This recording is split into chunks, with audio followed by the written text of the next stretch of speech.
charter school, really talented. And I've been doing some education consulting. I worked in the central office of Baltimore public schools. Now I work as an education consultant. One of the big projects I'm working on is building an online preschool. And I also write for EdTech. And I am very excited because I know every single one of these women on this panel. So I'm delighted to be able to introduce them. First, I'm going to introduce Erica Gruen.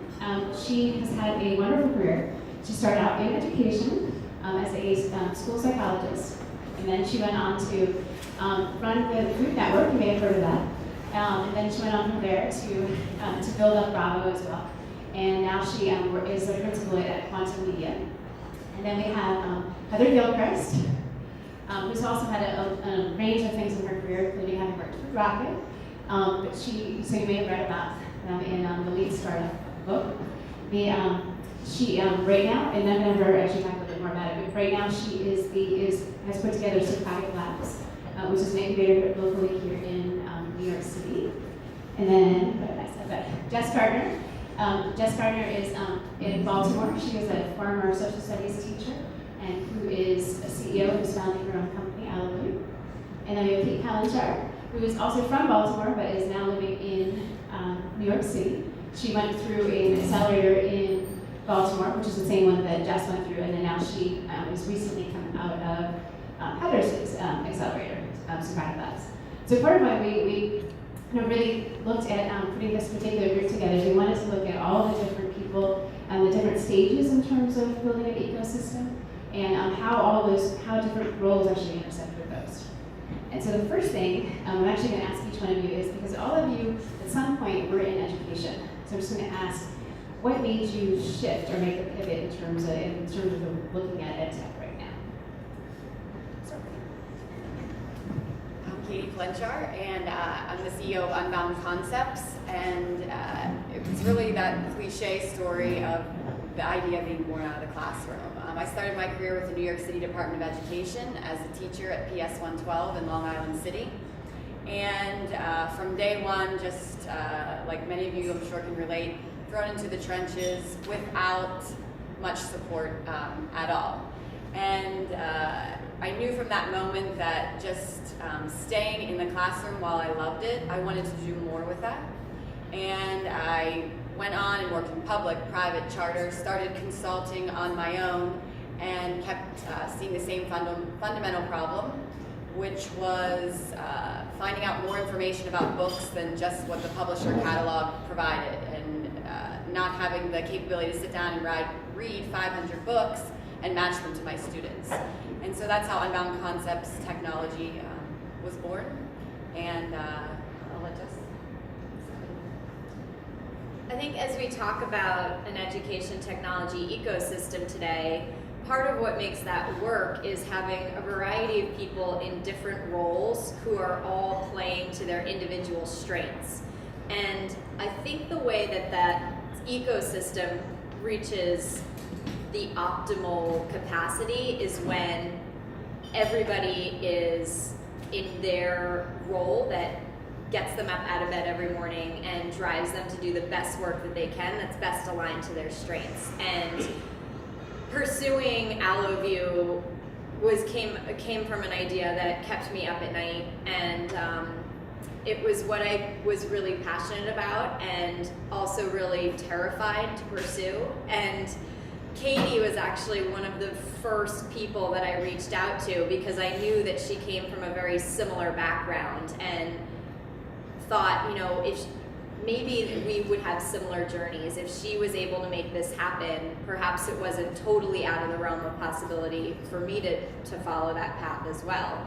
And her encouragement was a huge part of why I was able to take that leap in starting the company. She talked you into it, huh? She did. Now I don't sleep for other reasons. I think it's all the same story, really. Like, there were bigger problems than just me, than I could solve by myself. And I think that it's that realization. It's when you are encountering problems and you know that those problems are not yours and yours alone. And you can solve them. I feel like it's your obligation to do so. I certainly feel like it's my obligation to do so.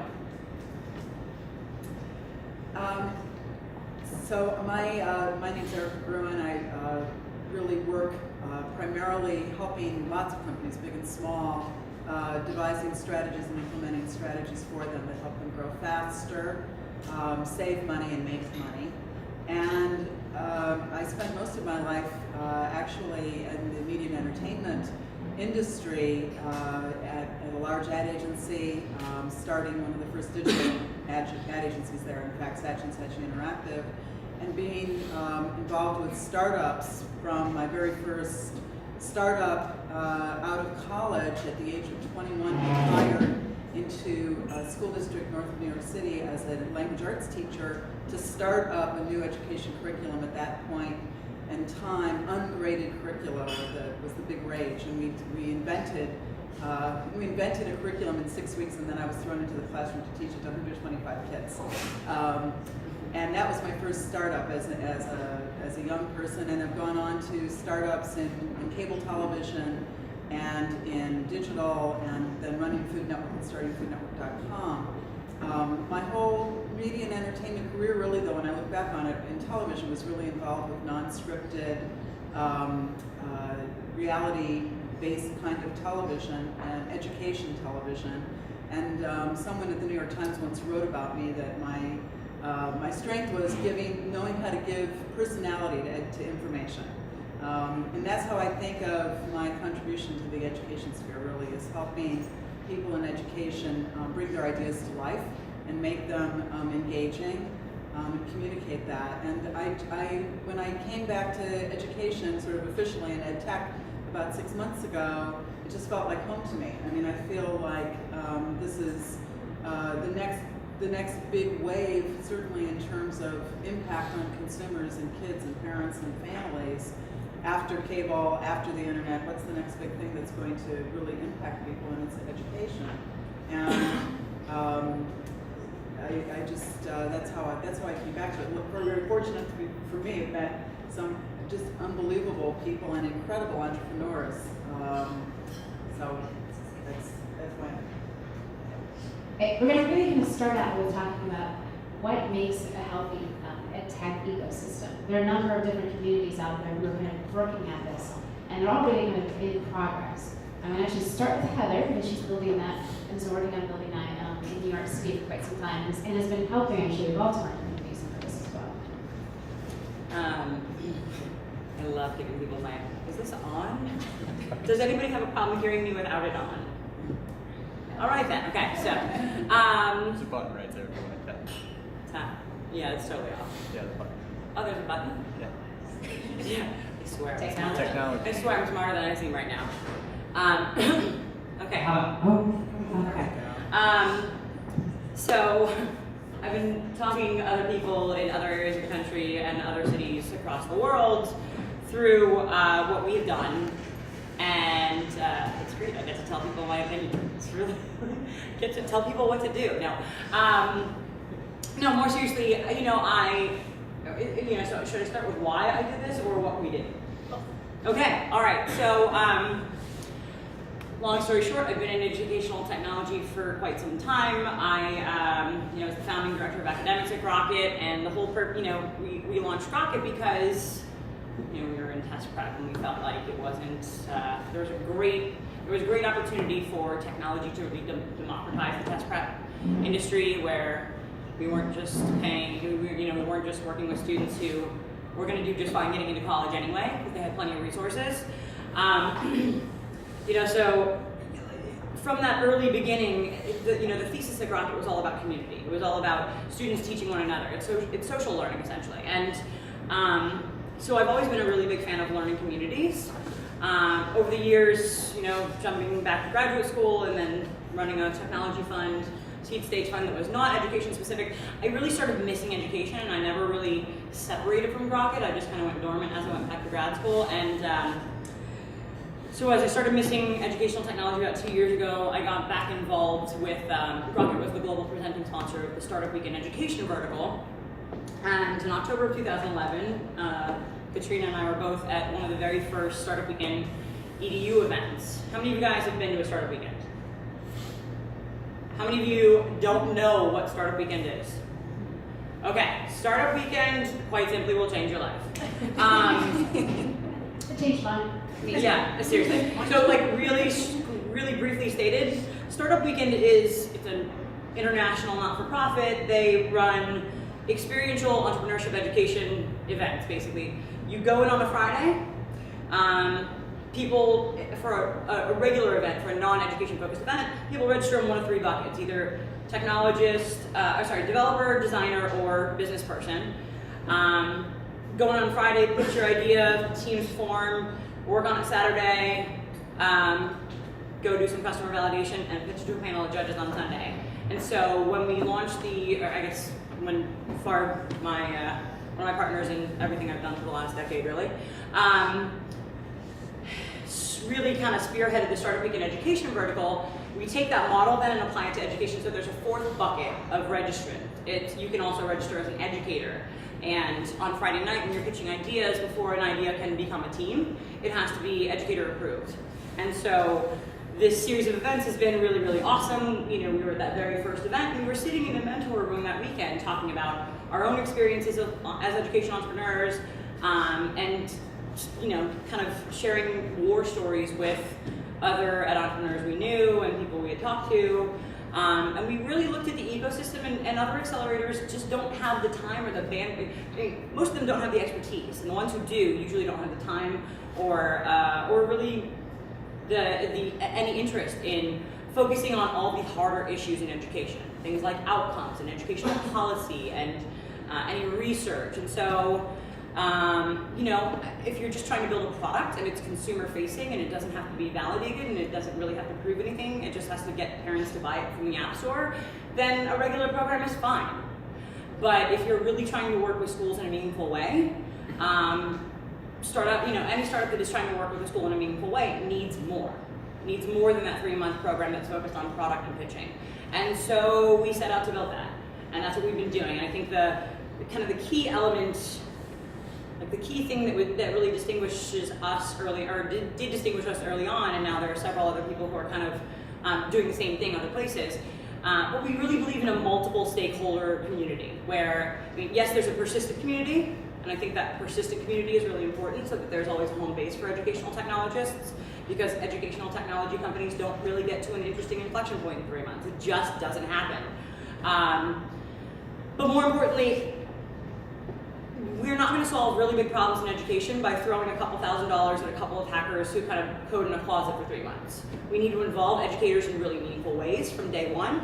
We need to build schools into the process. We need to expose entrepreneurs to curriculum theory and the history of education and school models and learning styles, and really work through those issues and really create a cultural shift so that schools and startups get better at working together long term. And so that's really the key element, is that we're a multi-stakeholder community, and in setting this up, we found a bunch of really awesome people in other places who want to do the same thing. And so we're all collaborating now. We put together a network of programs called EdTech Passport, with locations all over the place, including Toronto, Tel Aviv, and London. And we're hosting a kind of a student exchange, like a study abroad program at certain points in our program with those other kind of ecosystems. And the whole thing came out of, again, that same thing. There was a problem, it was bigger than me, and it needed to be fixed, and I felt like I could do it. So I talked some really awesome, I'm really good at talking people way smarter than me into doing really crazy things with me, and so I did that. I would just like to say that I think we need to expose, And learn. We need to expose people at those stages, those entrepreneurs, to people like Eric Scheninger, I think. Very early on in the process, people who not only are teachers and principals and school administrators and superintendents, but who have have already figured out systems and methodologies for what works for kids and what works for their schools. By the way, I want to congratulate Todd and Mindgrub on inviting Eric to give this keynote, because it seems to me that the many EdTech conferences I've come to, there are so few educators who actually participate, let alone keynote the conference, talking about what's happening in the school. And to me, that's the most important part of the ecosystem, is understanding who's not only buying the product, but using the product, but in this case, understanding the actual end user, the student. and in my role as a consultant, I've often had a number of companies pitch for various products, and one of the things that I'm struck by is how often they don't mention students. Like they talk about the tech and they talk about all what it does, but it takes a long time for them to talk about it's the students. Like here's the reason that we're here for. I wanted to hear from you guys too in terms of what you felt needed to be in that ecosystem.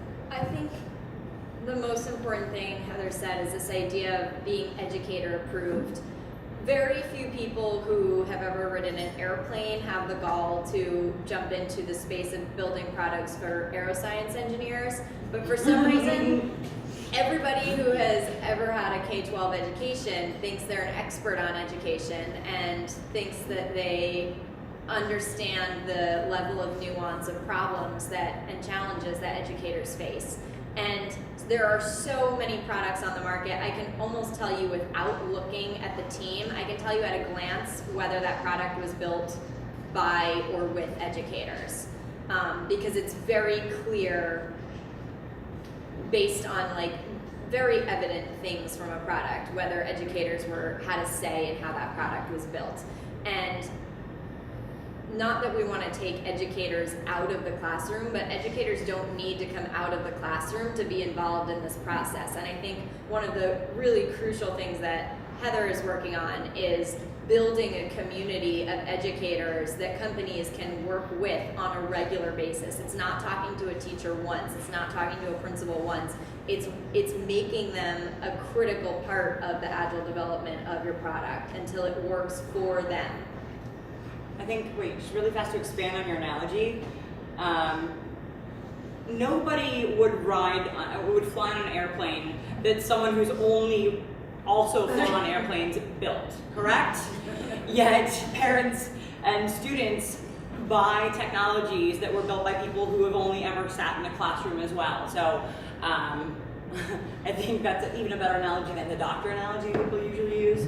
Nice one, Jess. Yeah, I mean, I agree, obviously, with what everyone's saying. Biotech, if you think of biotech, it needs a long runway to get to market. People accept that, the community accepts that. Oh, it's going to take 5 years for this product to come out because they're doing a lot of clinical trials, studies, and we need to start looking, not that we want things to take that long in education to come to fruition, but we need to understand that there's that balance, and involving the educator and the student is a huge part of that. And we're getting there, and I think that's what's really cool. All of us here even talking about that today, but I just read, so some computer scientists had submitted a paper to be brought to a conference on education, but all about technology. And the conference was in Singapore. The reporters who were validating whether or not they should present came back and said, you just presented an entire research paper on this technology that's in education, and you didn't involve an educator one time. So therefore, if you're going to present at this conference, that's a computer science conference, you need to involve educators in your research. And being a dork, that was really, really exciting for me to see that outside the education world, people are seeing this as well. So some things we talked about. So one, in terms of what makes an EdTech ecosystem a little different or what it needs. So it needs a longer runway. That's one of the things that you're starting to see more and more accelerators expanding that time with the new models, recognizing that the traditional 1 month or 3 month just really isn't enough. It's particularly given what the sales cycle is like. Then you also want to make sure you have an educator involved in multiple different ways. And then I also heard that you want to really have partnerships with other communities and other cities and other places to really kind of make that happen. Are there other things that need to get included that we? Yeah, research. Teachly, one of our teams, another one of our teams in addition to Katie. Where's Rachel? There she is, back in the room. One of our teams, Teachly, actually has gotten over $1 million in federal funding because the founders are 3 cognitive science PhDs from Teachers College who are building really research-based educational apps for early childhood. I guess for early grades, K1 math education. And they're building really fun games. They have Muppet characters and stuff. But the whole reason they're so well funded and it's free money, it's not even dilutive money, is because it's research based. And it's shocking to me how many of the most popular apps in the educational app store have no validation in terms of learning outcomes, and in fact would not stand up to validation. And so I think you need researchers, I think you need strategic partners as well. So, I mean, Katie, for instance, works with a lot of publishers. So New York City's a no-brainer for her. We need parents in the discussion. We need, I'm sure the numbers are investors. We need investors. And we get to investors. Yeah, all right. Yeah, and we need, I was gonna say, and we need kids. I think it would be great for an EdTech conference to invite kids and to have some sort of workshop or, you know, some sort of setup where kids could come and use the tools that are being pitched at that conference to educators and being pitched at that conference to schools, and for those people who are selling those products to watch kids use their products in a real environment. I'd love to see an EdTech conference do that because, you know, that's really where the rubber meets the road. And I was talking yesterday at an EdTech event with a woman whose 8-year-old is an entrepreneur, has been in an entrepreneurship workshop. This kid could probably teach a lot of EdTech entrepreneurs a few things about their products. And there are tons of kids out there who would give lots of feedback and lots of ideas, you know, and we need to involve kids in the ecosystem too. There's a conference that was in Chicago a few weeks ago that was really about bringing EdTech with educators. There were about 450 educators there and 150 EdTech folks. And one of the things I really liked on one of the panels had this 13-year-old kid, and he was amazing. If you can invest in people, I would have invested in him in terms of like he was creating tech, he was actually figuring all those things out. And one of the things I liked about it is they had educators, but they also had some students who were involved in that. So we've talked a lot about that it's important to bring educators into the system. So how do you do that? Like, how do you make that work? Jess, do you want to take a stab?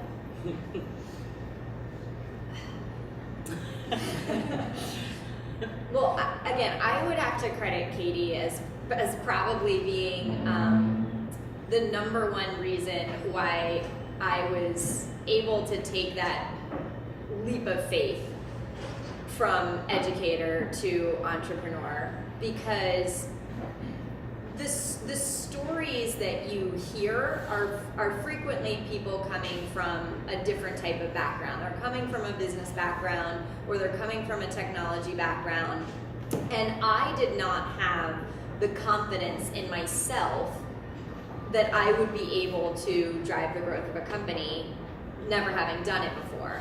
And then it occurred to me that most first-time founders have never done it before. And everybody has to do it for the first time, and there's a lot of learn as you go. I mean, the Lean Startup is probably the closest thing that exists to a manual for starting a company, but there really is no manual.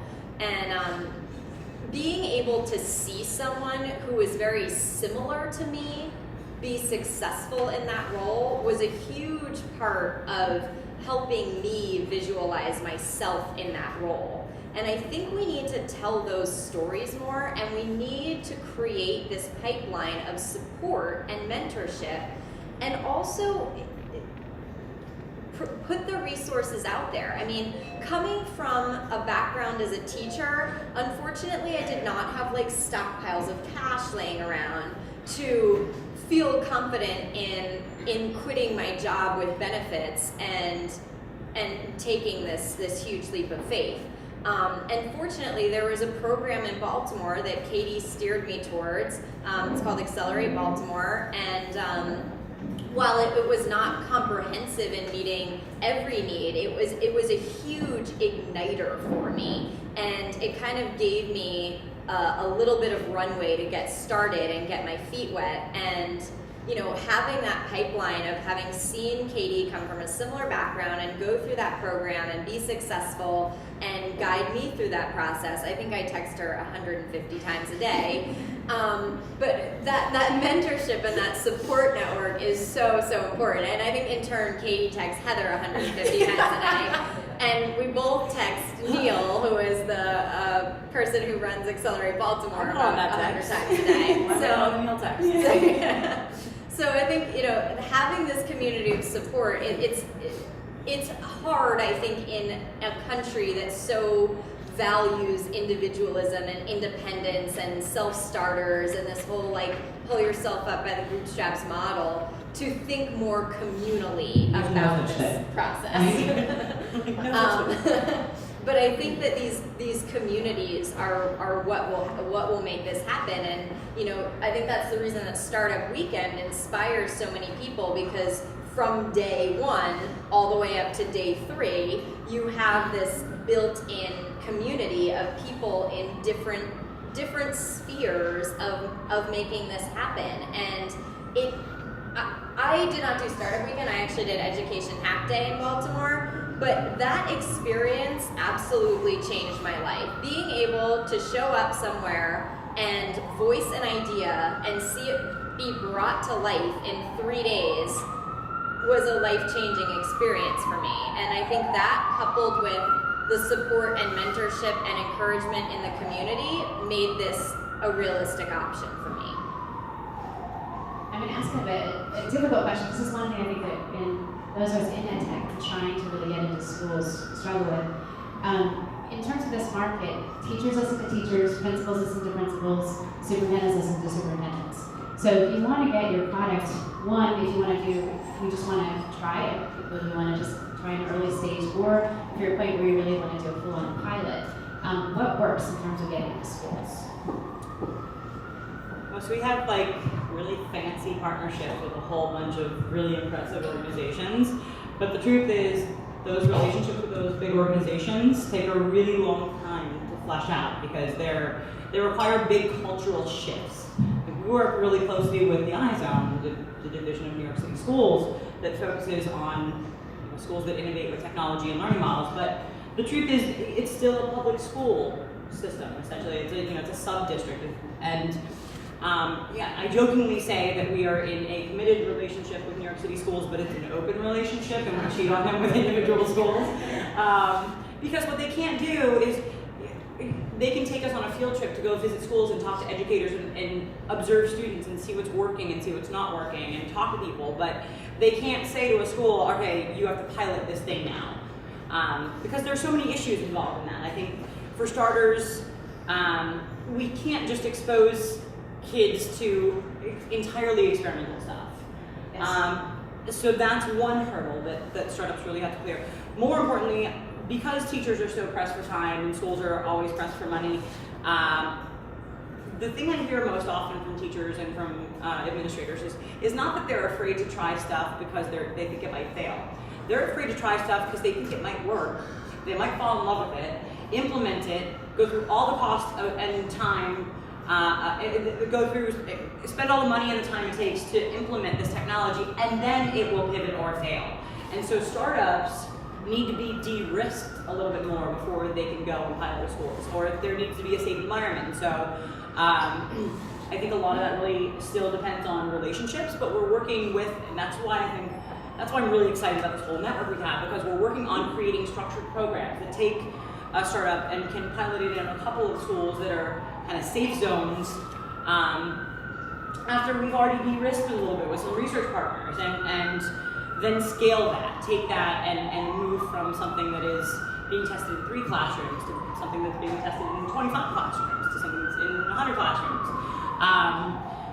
and grow it out. And so I think it really requires a cultural shift where we find safe places to experiment. And we have to de-risk. On the startup side, we have to de-risk. And it's my job to help our teams de-risk themselves as much as possible. Then the next really important thing is schools need to create safe zones where there is some kind of freedom and room for experimentation.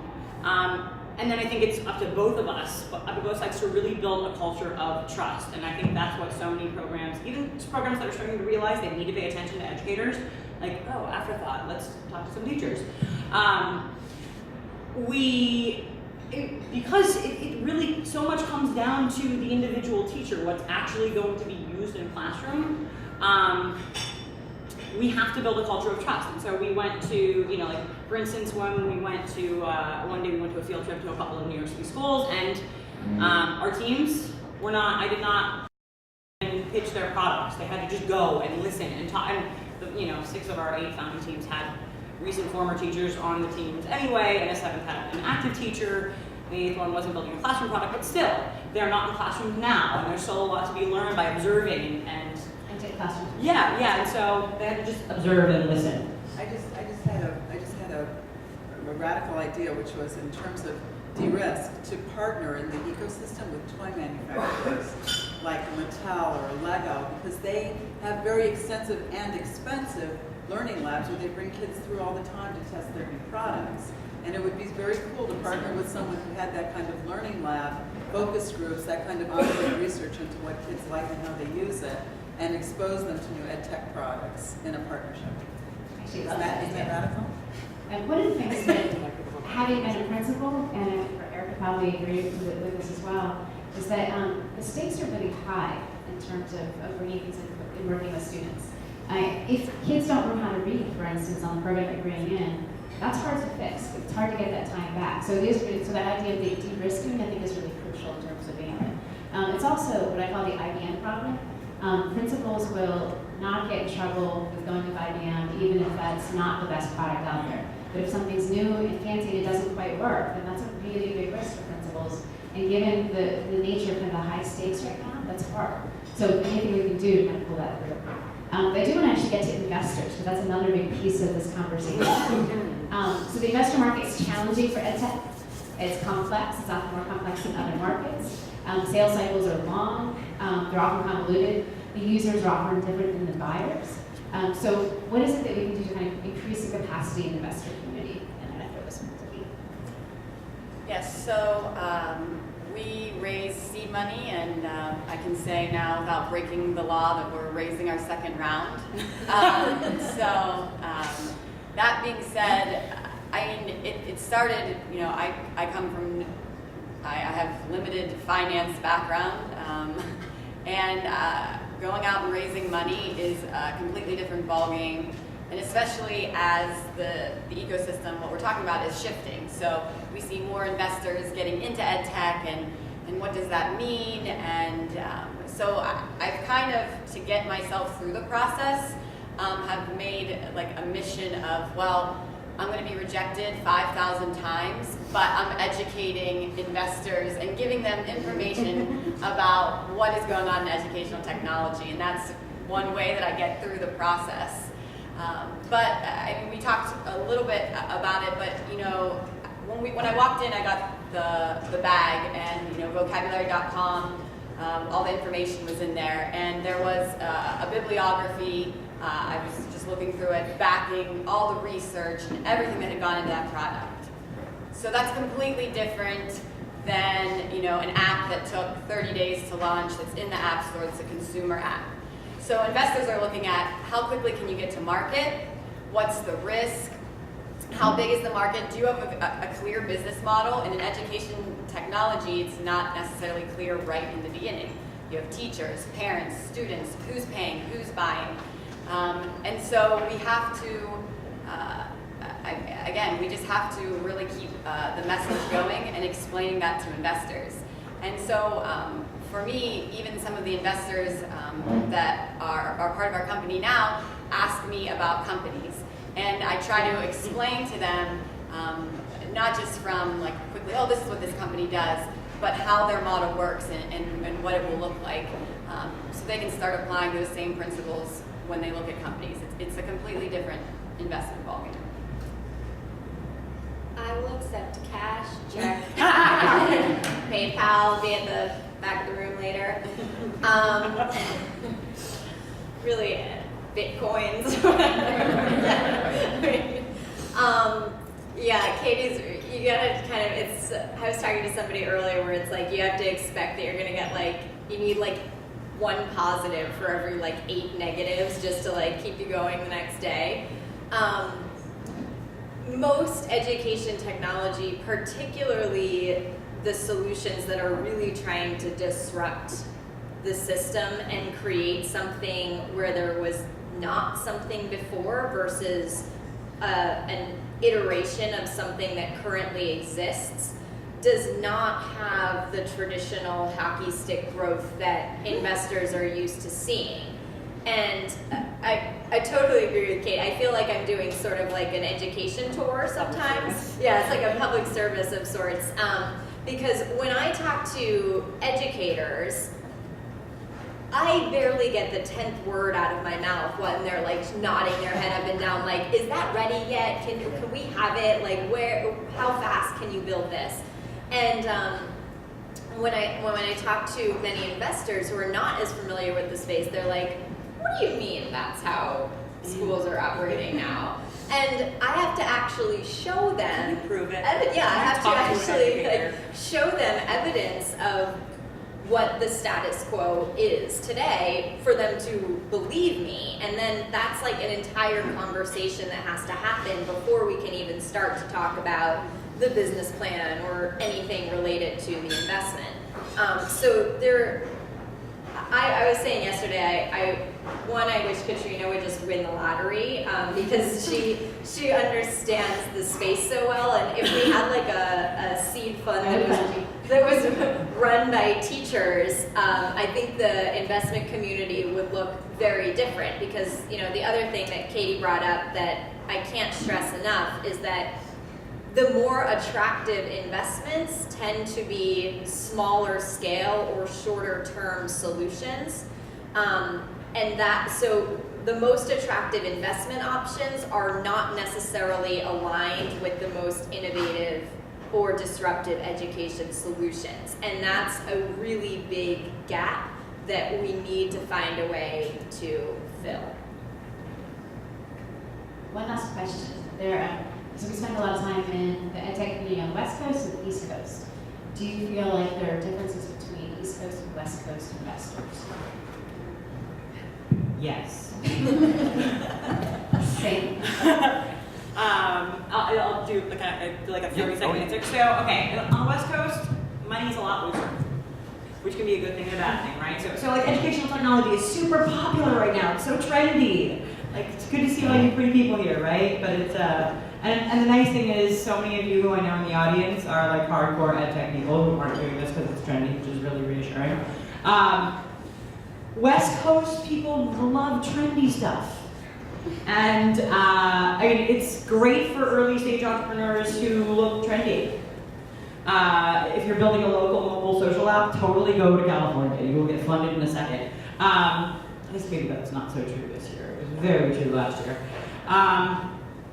And so I think what we saw on the West Coast was we've seen for a number of years kind of a repeating cycle where, people get some disposable income. They either build something and sell it, or they leave their finance jobs, or they stay at their finance jobs and start making angel investments when they start having kids. And money tends to go into stuff that looks really cool. And so we've seen a lot of that happen, and there's very often not an educational problem behind something that looks very, very cool, which is a separate issue, right? So we need to make things that actually look cool and solve problems. But so I have funds on the West Coast who call me and say, hey, I put $6 million into this company. It's now 2 years later and they have 600 users and no revenue. What do I do? And I'm like, get as much back as possible, as quickly as possible. But that's a true story, actually. So the money's loose, but we see them putting money into stuff that doesn't have a business model and isn't solving a real problem. There's a lot of they get a lot of users, but then nobody makes any money. They get irritated, and then they take their money back and then go put it into local mobile social apps, and we're not solving the big problems in schools. On the East Coast, the money is a lot tighter, right? So companies that are still raising seed funds here would very easily be called a Series A company on the West Coast. We have a lot of investors who tend to be finance people, so they tend to be very, very strict on terms, to put it diplomatically. And so like the culture on the West Coast is much more entrepreneur friendly, but less educator integrated. Over here we have investors who are harsher on entrepreneurs, but we have really meaningful connections to education. So it's there's pros and cons everywhere. Like nowhere is perfect. And one last thing I'll say before we take some questions is essentially everyone on this panel, and I can't say I know them very, very well, has gone into EdTech because they want to solve a problem that's going to help kids. And so ultimately, I feel like that's really what's different about EdTech, is that kind of that ethos.